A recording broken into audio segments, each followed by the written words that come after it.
तो कैसे बन सकता है कनाल बगैर पैसे के, जो 250 कम से कम 250 अरब का एक प्रोजेक्ट है, बगैर 1 रुपया खर्च हुए कैसे बन सकते हैं कोई भी इसमें हिस्सा। हम बहुत श्योर थे, लेकिन कुछ ऐसा प्रोपेगेंडा चला दिया गया था और बात ऐसी कर रहे थे। मैं जब खुद कह रहा हूँ आपसे कि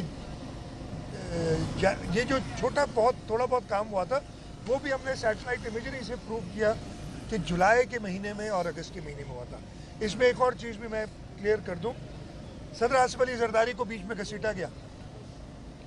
8 जुलाई को एक मीटिंग होती है जिसमें कोई भी वफाक का पानी से ताल्लुक़ रखने वाला, यानी ना वफाकी वजीर था, कोई इंटीरियर मिनिस्टर थे, मीटिंग किसी और इशू की हो सकती है, उसके 1 मिनट्स टाइप इशू करके और फिर वो ट्विटर अकाउंट से एक ट्वीट करके उसको एक निशाना बनाएगा।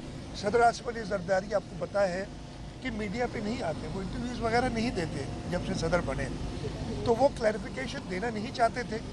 उनको जो पहला मौका मिला जॉइंट पार्लियामेंट में पूरी दुनिया के सामने, उन्होंने कहा कि बग़ैर इत्तेफाक के यूनिलैटरली अगर कोई फैसले हो तो मैं इनको सपोर्ट नहीं कर सकता, और उन्होंने साहब उसको भी नहीं माना गया। बहुत अफसोस की बात थी। ये ज़रूर जो प्रोपेगेंडा फैलाने वाले थे उनका काम था। नहरों पे कोई काम नहीं हुआ, उसके बावजूद ऐसे बताया गया कि जी नहरों पे पता नहीं कितना काम हो गया, कोई एक जिसे कहते हैं एक ईंट नहीं लगी, उसके बावजूद ये कहा गया। सदर जरदारी को क्लैरिफिकेशन के बाद भी उन्हें मलाइन करने की कोशिश की गई, जबकि ग्राउंड पे कुछ भी नहीं हुआ है, अभी तक कुछ भी नहीं हुआ था और अभी तक कुछ नहीं हुआ। इस सिलसिले में फिर जब हमने प्राइम मिनिस्टर साहब को, और मैं आपको ये बताऊं, पहली मीटिंग इस सिलसिले में रमज़ान शरीफ के महीने में हुई थी। प्राइम मिनिस्टर साहब के पास अफ्तार पे चेयरमैन बिलावल भुट्टो जरदारी साहब थे, मैं भी उस मीटिंग में था। मीटिंग नहीं थी, अफ्तार, हाँ, उस पर ये ज़ेर बहस आई और प्राइम मिनिस्टर साहब ने कहा कि जल्द हम इसमें एक छोटी मीटिंग, इसमें 50-60 लोग थे, हम बैठ के फैसला करेंगे। रमज़ान शरीफ का महीना था। इस दौरान फिर एक प्रोपेगेंडा ख़ास तौर पे सूबा सिंध में चला दिया गया और लोगों को वर्गलाया गया। मैं कहता रहा, मैंने असेंबली के फ्लोर पे अपनी हर प्रेस टॉक में कहा कि मैं गारंटी दे रहा हूँ कि कोई कनाल नहीं बन रहा, लेकिन मानने के लिए तैयार नहीं थे। इस तरीके से लोगों को गुमराह किया गया। इस वजह वो कहते क्या थे, मैं ये पूरी डिटेल में बात कर रहा हूँ कि जी अगर वफाक आपकी नहीं मानती, वफाक तो आपके बलबूते पे खड़ी है, आप छोड़ दें वफाक को। और मेरा जवाब ये था कि ये कनाल का अप्रूवल कब हुआ था? जो ये अप्रूवल इरसा का था, केयर टेकर के ज़माने में। आप क्या चाहते हैं कि पीपल्स पार्टी खुला मैदान खाली छोड़ दे कि दोबारा कोई केयर टेकर आए और दोबारा कुछ और एक और अप्रूवल दे जाए? मतलब ये एक्चुअली कनाल के फेवर में बातें कर रहे थे सारी। हम बड़े क्लियर थे कि ये कभी नहीं बनेगा, लेकिन उस प्रोपेगेंडा को देखते हुए हमने प्राइम मिनिस्टर साहब से, चेयरमैन बिलावल भुट्टो जरदारी साहब ने कहा कि हमें भरोसा है आप पे, लेकिन लोगों ने जो प्रोपेगेंडा किया हुआ है, मेरा ख्याल है इसके लिए ज़रूरी है कि ऐसा इकदाम किया है जो आज तक नहीं हुआ। मैं ख़त्म कर लूँ, मैं पूरी बात करूँगा। आज तक नहीं हुआ कि काउंसिल ऑफ कॉमन इंटरेस्ट ने किसी मंसूबे को वापस भेज दिया है, आज तक नहीं हुआ। ये काम आज चेयरमैन बिलावल भुट्टो जरदारी साहब ने किया, तो मैं सिंध के अवाम को एक बार फिर मुबारकबाद देता हूँ। इसके साथ साथ मैं ये पुरजोर अपील करता हूँ कि जो धरने लगे हुए हैं उनको फिलफौर ख़त्म करें।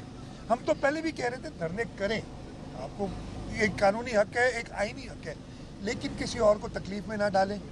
उन धरने वालों ने जो 10-12 दिन पूरा ट्रैफिक मुअत्तल किया, उसमें आपने देखा होगा कि मवेशी लोगों के वो बिलख रहे थे, उसमें दवाइयाँ जो जानी थी एक जगह से दूसरी जगह वो रुक गई, इसलिए वो कंटेनर्स में जाती है।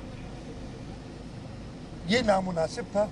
हमने उसके बावजूद, इसलिए कि कॉज ऐसा था, हमने उन धरने वालों पे कोई एक्शन नहीं लिया।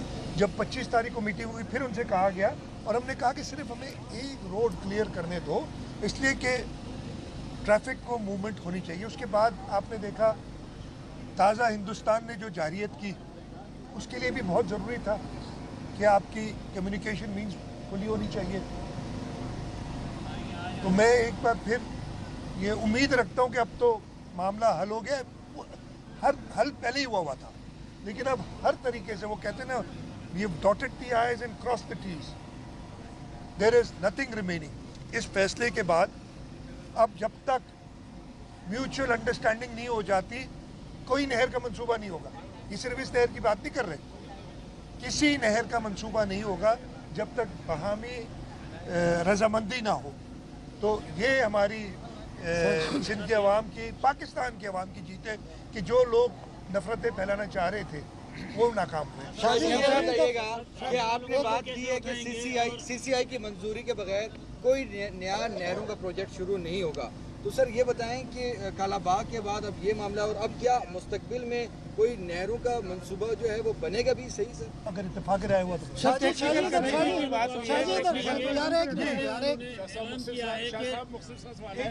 आप इनको दे। धरने वालों ने ऐलान किया है कि हम कल तक, जब तक हमें सर्टिफिकेट नहीं मिलेगा, हम अच्छा भाई, अच्छा मैं ये दिखा दें उनको यार, ये सर्टिफिकेट, ये अच्छा मैं आपको एक बात बताता हूँ और बड़ी मजे की बात। जब हम 25 तारीख